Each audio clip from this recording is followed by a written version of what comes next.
ilmu manajemen.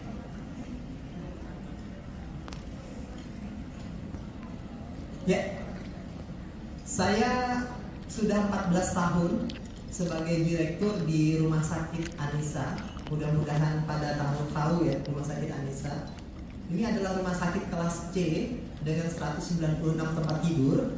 Tetapi yang menarik, Rumah Sakit Anissa ini sudah dikunjungi oleh 1000 rumah sakit Bapak Ibu di Indonesia.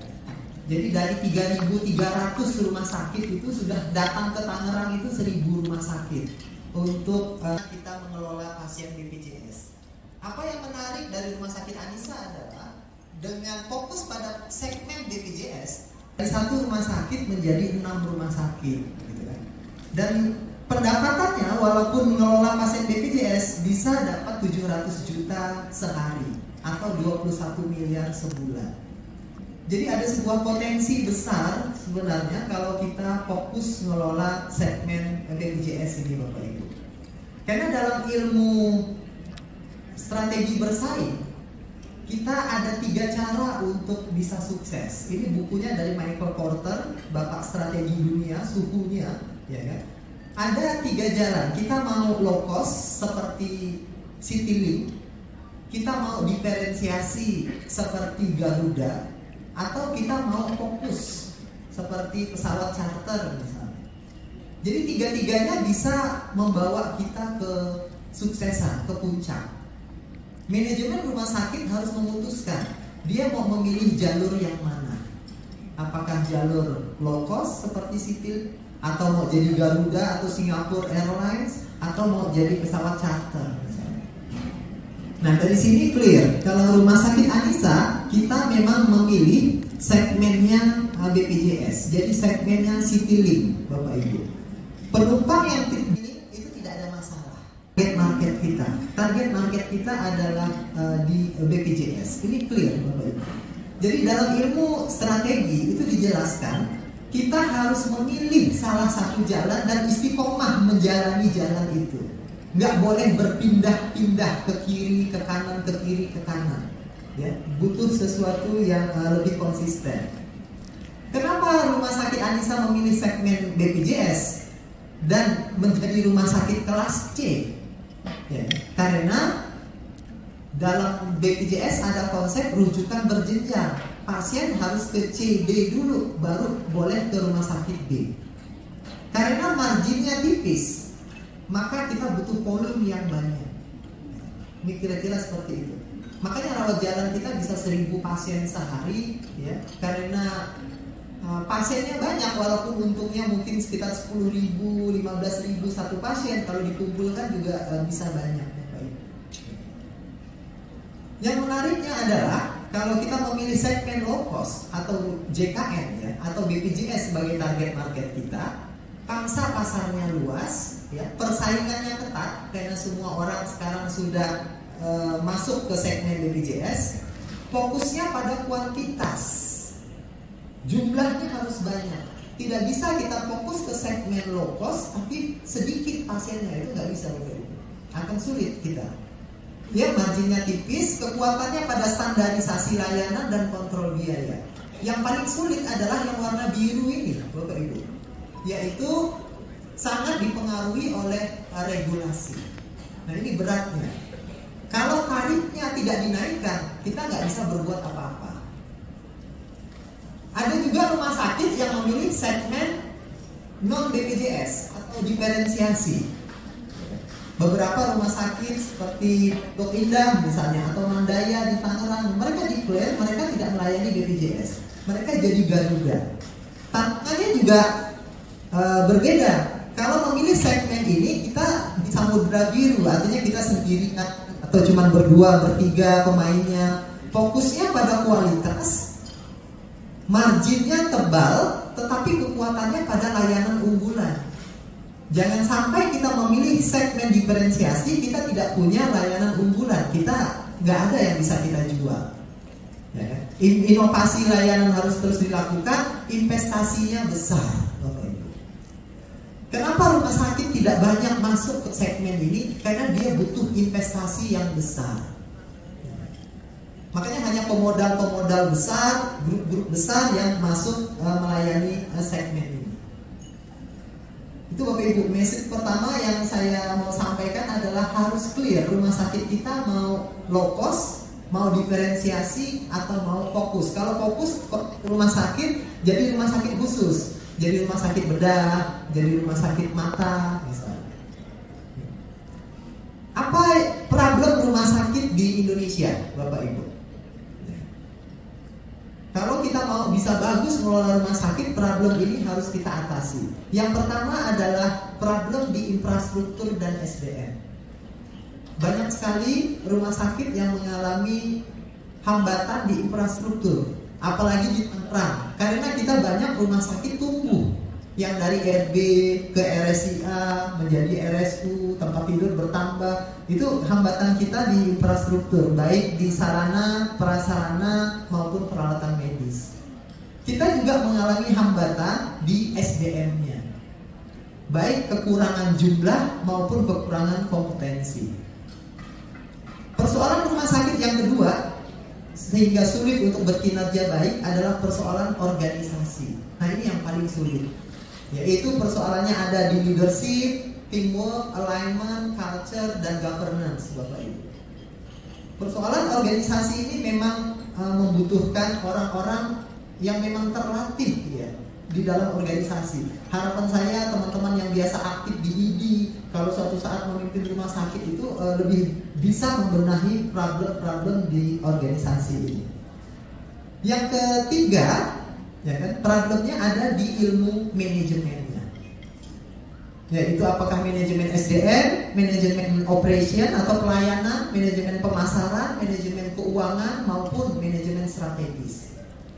Bapak Ibu, ilmu organisasi dan ilmu manajemen itu berbeda, textbooknya berbeda. Nah, setelah kita assessment rumah sakit, banyak yang mengalami ketiga-tiganya ini.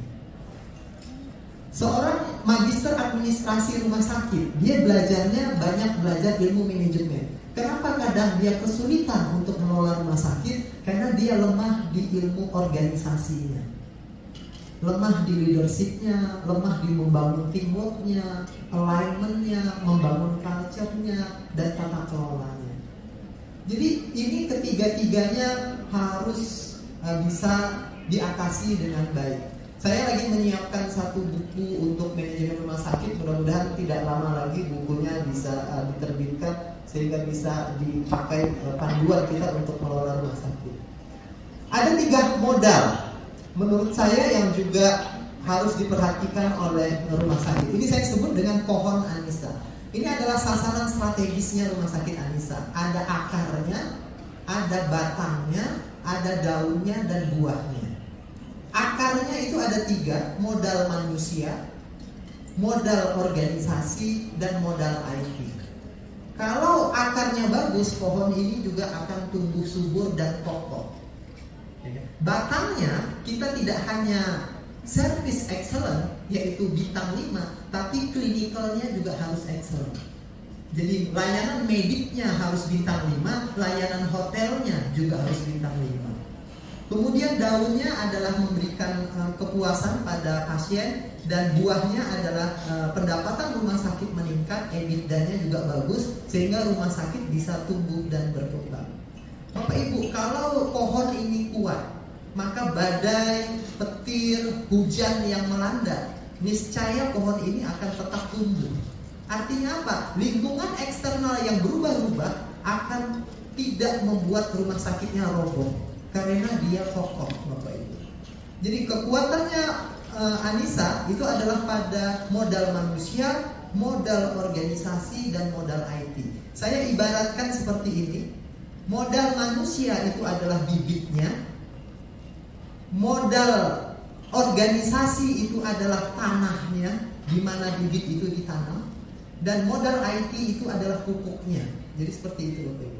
Jadi SDM-nya bagus, bekerja di tempat yang leadership-nya bagus, culture-nya bagus, teamwork-nya bagus, dan ditambah IT yang kuat, ditambah pupuknya gitu. Jadi dia akan bisa bagus rumah sakitnya. Nah, selanjutnya yang mau saya sampaikan lagi adalah kita memang harus membangun manajemen rumah sakit yang efektif dan efisien.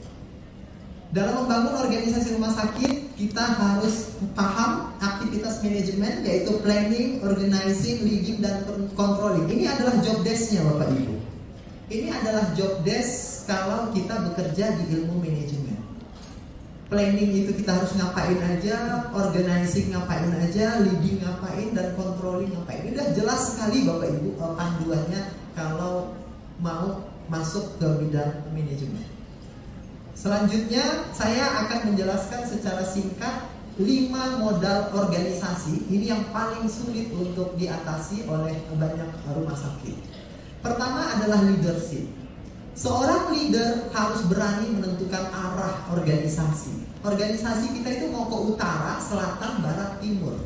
Seorang leader harus berani menentukan arahnya. Jangan gamang, jangan ragu. Yang kedua, dia harus siap mengatasi hambatan dan menyediakan sumber dayanya.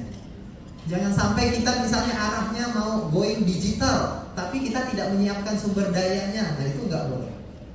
Yang kedua, modal organisasi kedua adalah teamwork, Bapak Ibu. Ada 4 level teamwork. Di level baru terbentuk, storming, saling berantem, merasa dia yang paling penting unitnya. Kemudian norming, mulai memahami kita satu perahu, dan setelah itu kita baru bisa berkinerja baik. Nah, banyak rumah sakit teamworknya di fase storming, merasa unitnya yang paling penting. Nah, sulit Bapak Ibu untuk bisa sampai mencapai level perform. Ini adalah 4 tingkat. Seorang leader juga harus bisa membentuk teamwork di rumah sakitnya sehingga bisa mencapai level performing. Yang ketiga, alignment, penyelarasan. Kita sudah dalam satu perahu, maka kita mendayung ke arah yang jelas sudah ditentukan dan semua orang harus mendayung seirama. Jangan sampai arahnya ke utara, ada yang ke barat, ada yang ke timur, Bapak Ibu, apalagi ada yang ke selatan. Kalau ada anggota organisasi kita udah jelas arahnya ke utara, masih ke barat, timur, angkat, buang ke laut gitu. Karena itu tidak sesuai dengan arah organisasi. Dia mengacaukan irama dari organisasi. Yang keempat adalah budaya. Kita harus memperhatikan budaya organisasi kita, apakah kuatnya di kolaborasi, kreativitas, kompetisi, atau kontrol. Biasanya kalau organisasi pemerintah, rumah sakit pemerintah kuatnya ke sebelah internal dan stability, kontrolnya yang kuat. Kalau rumah sakit swasta biasanya dia orientasinya lebih eksternal, ke kompetisi maupun ke kreativitas. Biasanya jelas sekali kalau kita ukur culture dari organisasi. Yang kelima, governance. Ini problem. Manajemen rumah sakit. Karena saya mengisi materi sejak 2014 sampai sekarang ini sebulan 8 kali gitu ya, keliling Indonesia, kelihatan sekali masalah manajemen rumah sakit di kita itu adalah mengelola pemilik dan mengelola dokter.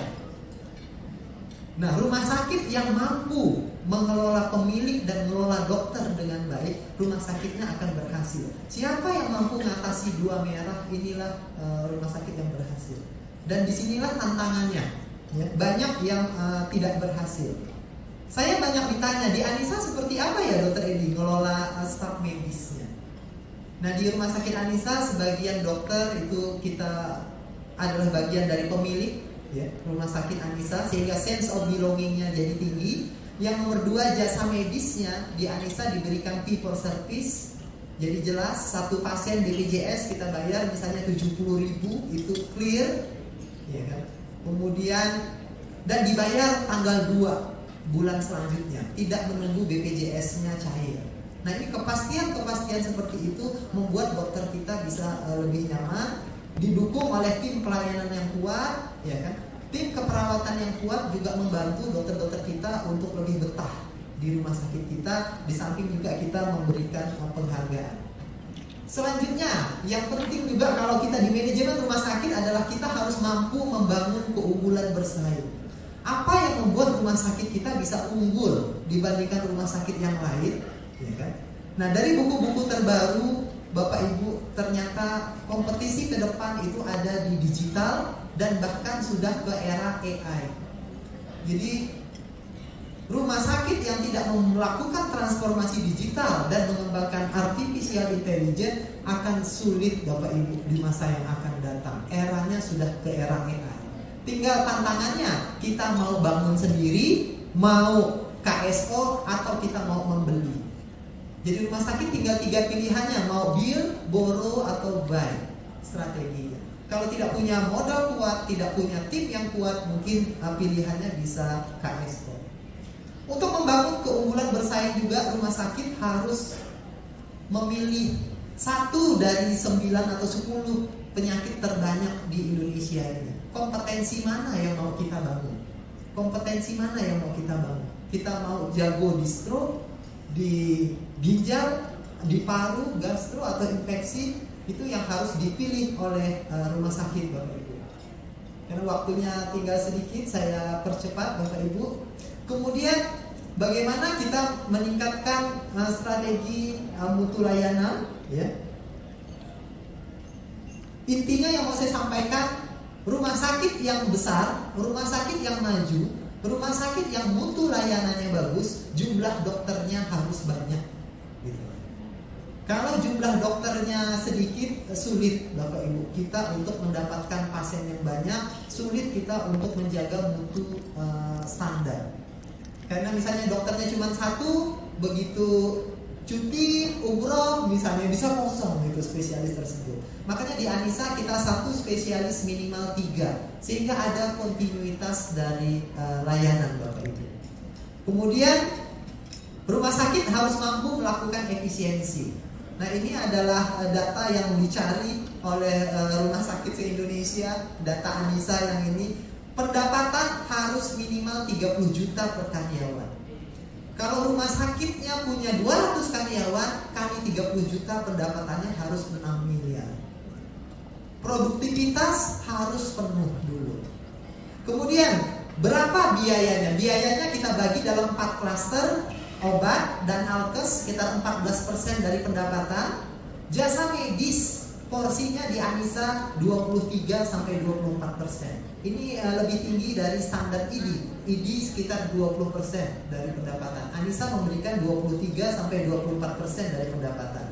Gaji karyawan di Anissa juga tinggi, 30%. Biaya operasional lain-lain selain obat, jasa medis, gaji karyawan, kita satukan ke biaya operasional 8%.